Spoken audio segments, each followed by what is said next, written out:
Welcome to Food Exposed, where each week we take an inside look at what's on your plate. My name is Jackie Keller, and I'm the founding director of NutriFit, Los Angeles' leading healthy food company. You know, we've been hearing a lot about gluten-free foods these days, a whole lot, and it seems that everyone is trying this new style of eating for a variety of reasons. Today, I'd like to focus on celiac disease and gluten sensitivity, which, when diagnosed, dictate the need to follow a gluten-free diet. And while many people are eating gluten-free for other reasons, like following a fad or thinking that it's gonna be a magical weight loss cure, curing bad habits, in general, by eliminating gluten is another reason people are doing this. The autoimmune disorder that is celiac is a serious condition. And you know, it's estimated that nearly 1 in 100 may have it. It's the condition in which the absorptive surface of the small intestine is damaged by gluten. And this results in the body's inability to absorb nutrients. No fat, no protein, no carbohydrates, vitamins, minerals, which are all necessary for good health, are not well absorbed. So according to the science, anything above 20 parts per million of gluten can cause damage to a person with celiac disease.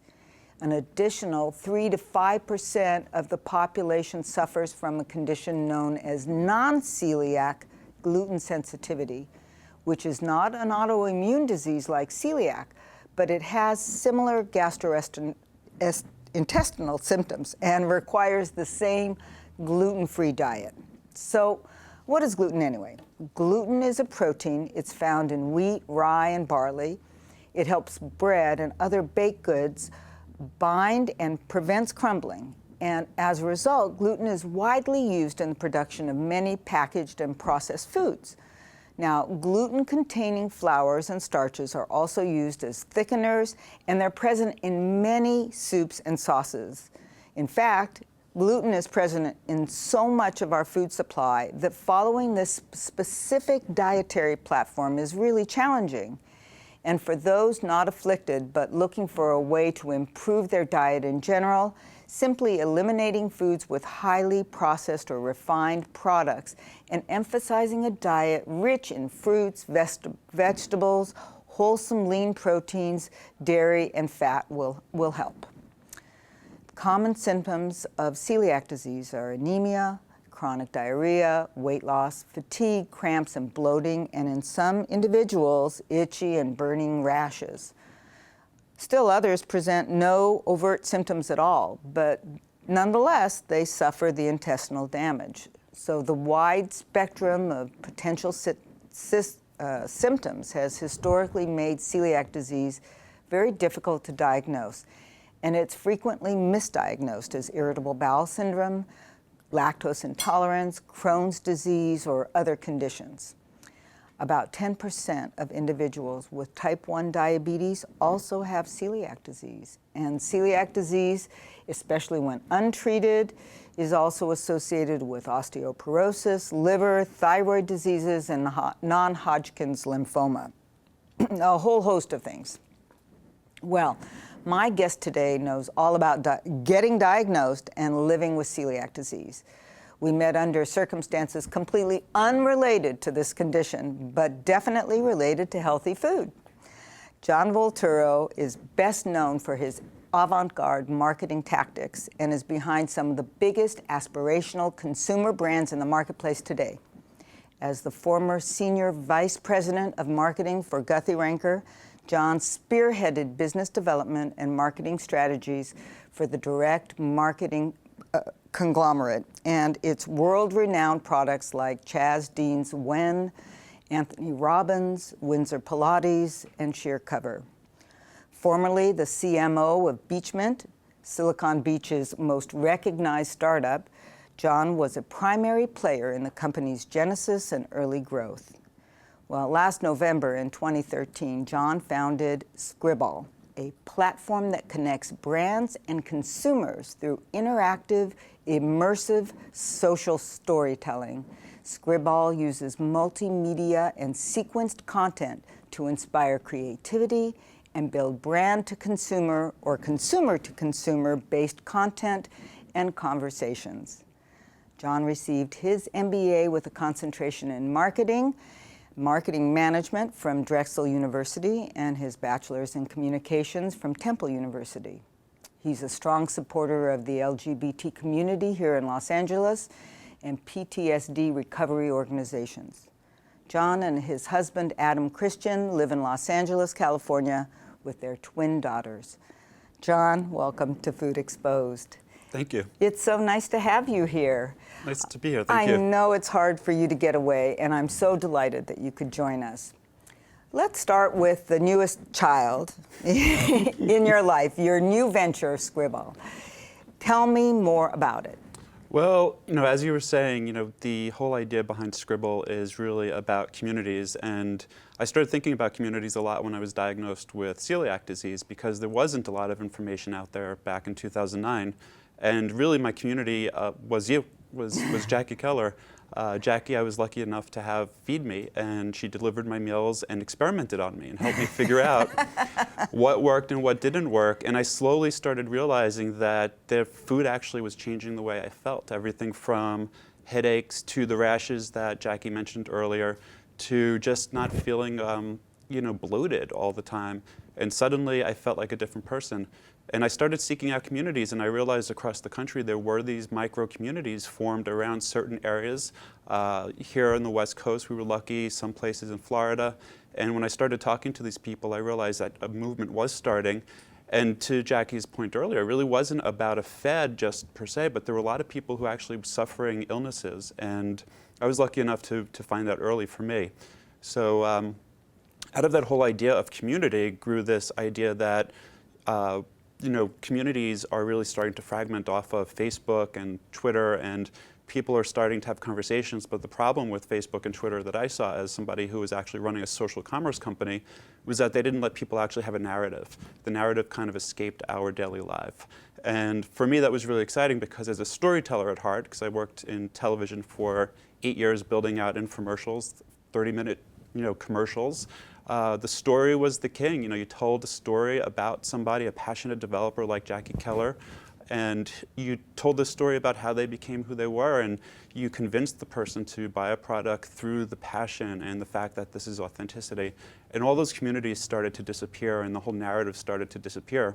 So I got this idea, whether, shouldn't there be, a narrative in the story online? And I decided to leave my company that I was at, Beachment, and start Scriball. And the idea behind Scriball is that it now enables all of these small communities or large communities or brands to have a conversation with each other, but collaboratively, so people can build stories together. And in the case of what you're doing with your work, Jackie, the way I see the stories that all these people that you help have stories to tell. Not just testimonials, but stories that they want to tell about the way you've impacted their life. And the other part of the whole community is that it's fun, it's gaming. If you want to have recipe competitions, like who's made the best gluten-free recipe or which ingredient causes this bread to rise better, I've actually done that, and seeing the power of the communities when they're together, they just make it a much more rich experience, and that's what Scribball's all about. Well, I know you mentioned community, and you mentioned Adam and the other new children in your life, right? Your yes. twin daughters. My little girls. And now they're about 3 years old. What's it like to become an instant parent, John? Well, let's see. It was exhausting. Well, you didn't have to breastfeed. All of a sudden, no, I didn't have to breastfeed, thankfully, and I didn't have to carry them, thankfully. But we were really lucky to have a surrogate here in Los Angeles, so we got the whole experience from the beginning to end. And all of a sudden you go from being a married couple to having 2 kids in your house within 3 days of them being born, and your life gets turned upside down, and you realize how small the world is, and you realize that community, again, going back to that, is so important. And in Los Angeles, we're really lucky. There are organizations like Parents of Multiples, and we've joined a lot of organizations just to get close to communities, because you go through a life change, you go through a major life change. And on top of it, being a celiac, I don't like to label things, of course, but being a celiac, You is one. I started thinking about the impact of the food that my kids were eating and what types of formula. And we did have our surrogate actually breastfeeding, not breastfeeding, but pumping milk. And she started eating food with gluten in it. And one of my daughters became ill almost immediately. Really? And yeah. So, Wow. and it was really interesting because I actually was introducing this to my doctor. So when we brought it to the doctor, she was kind of surprised that it happened so early. But we pulled back all the gluten. It was very hard to do that with someone who was doing us a big favor by pumping milk. But only one of our daughters ended up with breast milk. The other one ended up on formula because of the gluten intolerance. Now, she's nearly 3 now, 2.5, right? They're 2.5. They're both 2.5. And yeah, they're twins. And does she have celiac disease? Can you tell at this point? We can't tell, but we can. It's interesting that you ask, because when she does have a piece of bread or a cracker, I can tell her stomach gets a little distended. Mm-hmm. And that was the way I felt initially when I started to discover that I might be celiac disease. And I actually didn't even know celiac disease existed until I was diagnosed with it. And I think the things that she feels, I can tell physically, are similar to what I went through. She gets a bloated looking stomach, and then she'll cry in the middle of the night. I used to wake up in the middle of the night. Her form of expression is, crying. Right. Mine was, ouch, my stomach is hurting. Why is that happening? Come on, I know you cried. I cried at work because I was tired. So I think she may have an insensitivity. I hope she doesn't have the full-blown celiac disease. We haven't had her tested. We feel like it's a little bit too early. We just want to try to see if we can maybe just guide her diet. So now, because you've had this relatively recent diagnosis, how big of a challenge has it been for you to kind of convert your whole way of eating? And I know you're a pasta guy, you come from a good Italian pasta kind of thing. So that's just one of the examples I know that you've had to eliminate from your diet. Well, I'm glad you asked about that, because I will tell you, back in 2009 when I was first diagnosed, the biggest problem I had was figuring out what to eat. And luckily, like I said, we were working together, but I love to go out to dinner. It was part of my job, as a matter of fact. Talking to talent and going and having dinners and, cocktail parties, and all of a sudden you start realizing that gluten is everywhere. Wheat is in soy. Wheat is everywhere you can possibly imagine, even in oatmeal. There's certain oatmeals that you can't even have because it's grown on the same fields that. So, it became really a difficult thing for me to do. And for the first month, I lost a lot of weight because I was just afraid to eat. Right. And right after that, then I started thinking about all the things I wanted, and we started experimenting at home. Adam was a baker, so in addition to all the cookies and all the desserts that you were making for us, he started baking bread, and then all of a sudden I gained weight. And I became more heavy than I ever was before because I started thinking about the things I was not able to have, and I started eating them. And you get to that kind of balance where all of a sudden you figure it out. Fast forward to today where, it's 2014 and everybody seems to have a gluten-free recipe, which is great. And even most recently now I can go to, supermarkets that are on every corner and buy gluten-free pasta if I want to eat it. Right. So how can people who face similar challenges use Scriball to, and is it Scriball or Scribble? It's Scribble. It's spelled S-C-R-I-B-A-L-L. Okay. So how can people use that to get more information about not only celiac, but I know you're also dairy-free, if I remember correctly. Yeah. And I'm a little difficult. You're a little difficult. So I would guess that your community helps with that. Yeah, we haven't actually set up a celiac Scribble, but we should, and you're right. And I was actually thinking what I wanted to do for you was set up a community for you, for all of your folks, because I think that you're able to reach a group of folks who have, been transformed by all of the different recipes you've created for them. But I think you're right. We should set up a Scribble community for celiac disease, because people are constantly trying to figure out ways to improve upon what they eat. And what I've discovered is that recipe searching is the most important thing. And you know, when I'm at home on a Sunday and I want to cook a big Italian dinner for my family because I'm Italian and I grew up that way in New York City, you know, it's really hard for me to go online and find a really great recipe. But if there was a community of people talking about the recipes that work for them, that would be great. And that's what Scribble's really about, is that micro community of people figuring out like what's best and working together to get things done. Well, let's do that together. I would love to do that together. Okay, well, shall we start with a recipe right now? Yeah, let's do it. All right, let's cook.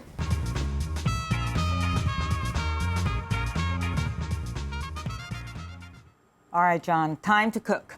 So I thought today we would make something that is gluten-free, dairy-free, and for you, soy-free, and still, you know, nutritious, delicious, doable, nothing fancy, nothing foreign or weird, you know, nothing exotic, and, you know, just show people how easy it is to put together something without a whole lot of effort that meets all of those criteria, and it's nutritious as well. Great. Yeah. All right. So we're gonna make a quinoa-based dish. As you know, quinoa is a gluten-free grain, and it's loaded with protein.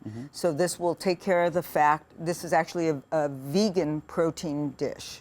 Okay, so a little bit of extra virgin olive oil, and of course some onions and bell peppers, which already smells delicious. I know you like.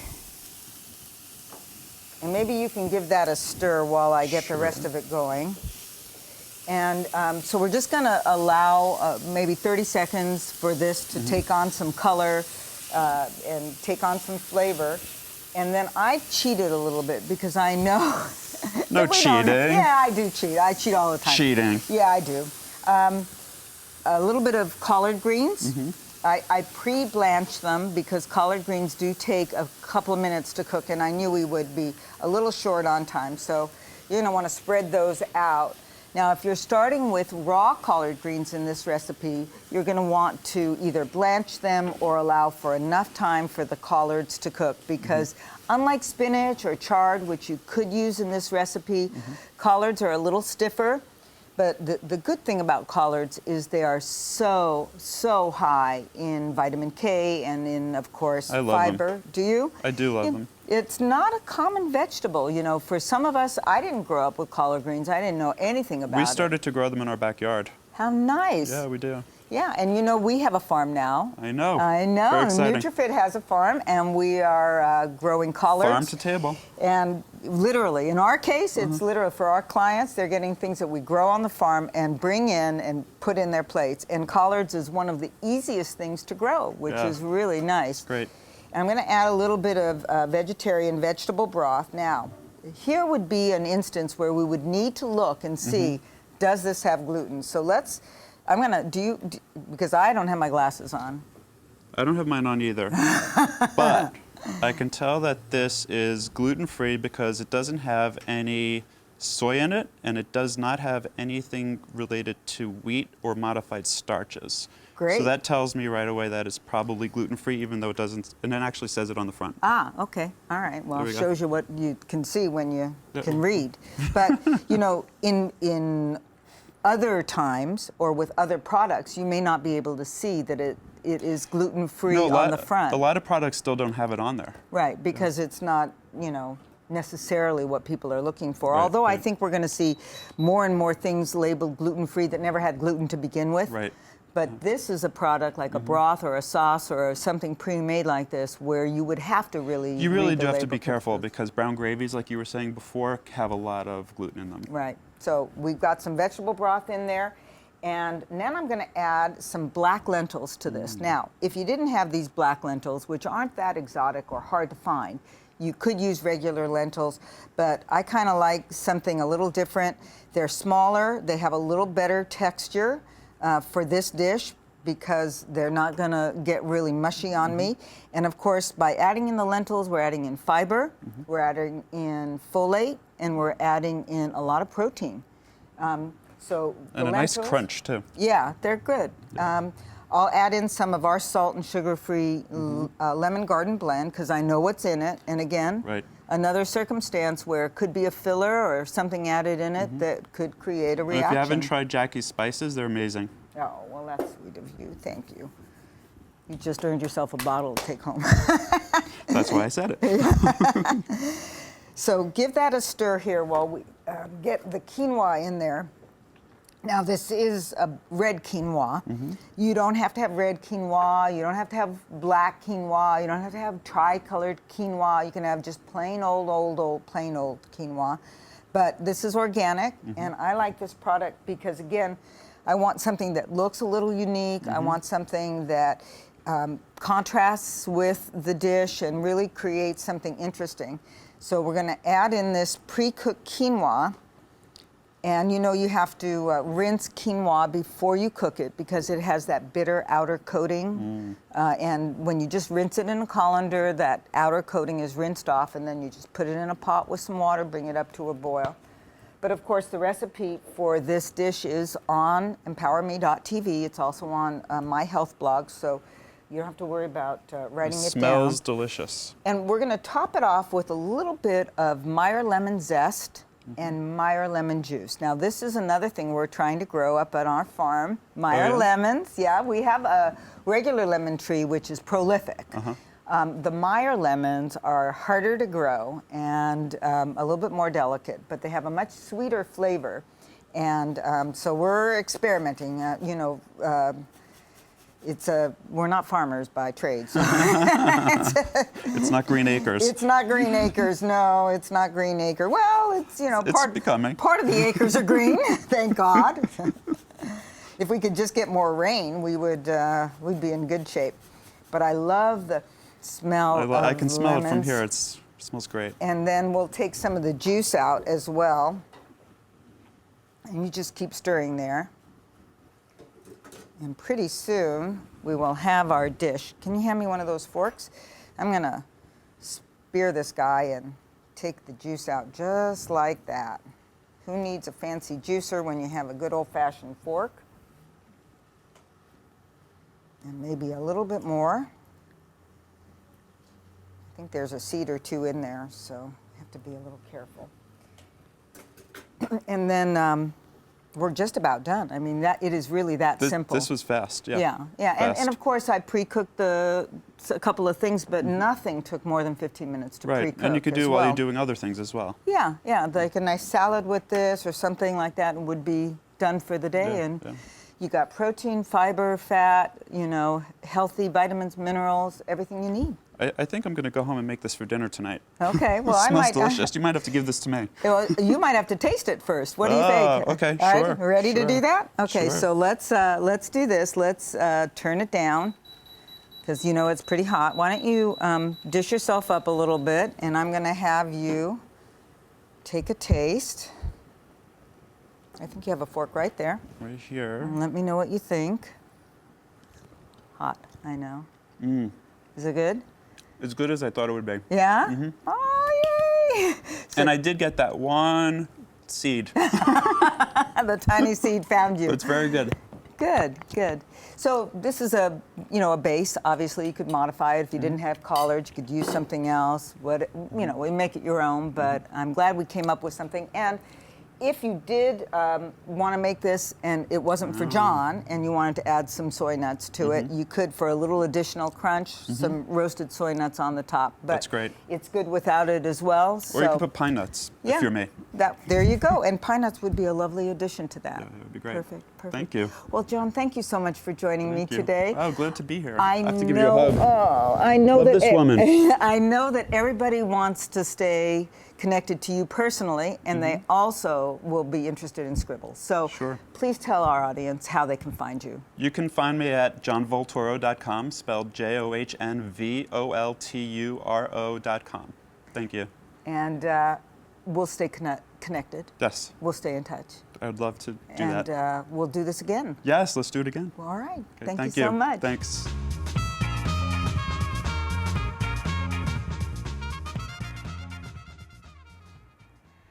Think for a minute about the most important relationships in your life.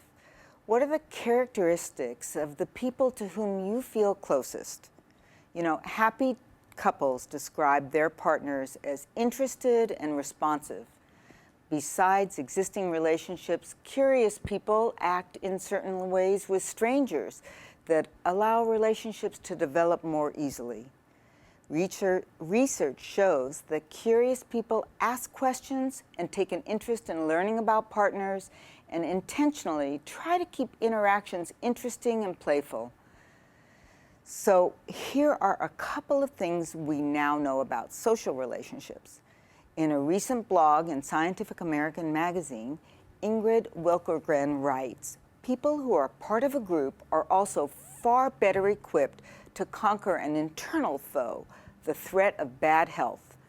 In one of the recent studies, the health benefits of social relationships published earlier this year, researchers provided evidence that social ties and increased contact with family and friends are also associated with a lower risk of death in young women with breast cancer. Another study presented a similar conclusion with respect to surviving heart surgery. What's more, a 2010 meta-analysis of 148 other studies showed that social connection doesn't just help us survive health problems, the lack of it causes them. And she goes on, many languages have expressions such as hurt feelings that compare the pain of social rejection to the pain of physical injury. We now know that those are more than just metaphors. There are two components to physical pain, an unpleasant emotional feeling and a feeling of sensory distress.